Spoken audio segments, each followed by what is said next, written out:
নমস্কার, সবাই কেমন আছেন? শুভ সকাল। আমিও ভগবানের কৃপা ভালো আছি। আশা করি আপনারা সবাই ভালো আছেন। এই যে এটা আমার মামার বাড়ির সিংহাসন। এটা আজকে আমার দাদুর মৃত্যুবার্ষিক ছিল, তাই ভগবানের কাছে কিছু রান্না করে ভোগ নিবেদন করা হয়েছে। এই যে রাধাকৃষ্ণ, লক্ষ্মীনারায়ণ, বাবা লোকনাথ, গুরুদেব, তারপর শিব ঠাকুর, নৃসিংহদেব সব বিগ্রহ। আর গুরুদেবেরটা বাবা লোকনাথ, সেটা হলো চিত্রপট।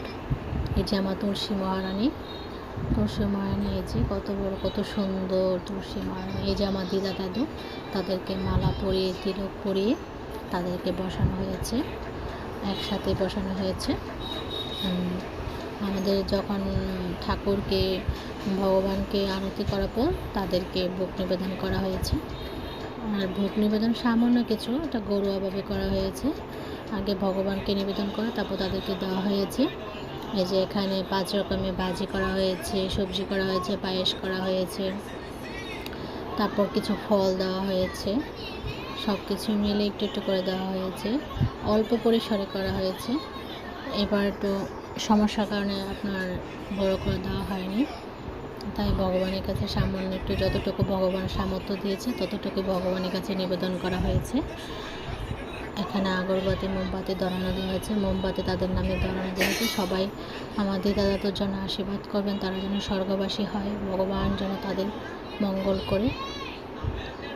এই যে তাদেরকে দিয়ে মালা কত সুন্দরভাবে মালা গাঁথানো হয়েছে, সেটা আমার মামি গেঁথে দিয়েছে মালাটা।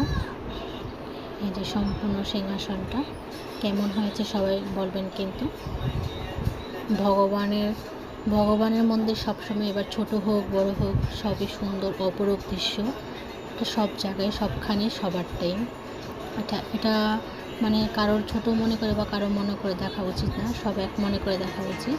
এই যে আমার 2 বোন, তারা খুবই ভালো মনের মানুষ, তারা খুবই ভালো। তাদের জন্য সবাই আশীর্বাদ করবেন, তারা যেন সবসময় ভগবানের দাসী হয়ে থাকতে পারে, ভগবান তাদের মঙ্গল করে। তারপর এই যে আমারটা ছোটো মামি আর বড় মামি ভিডিও করতেছি। নমস্কার, সবাই ভালো থাকবেন, সবাই আশীর্বাদ করবেন।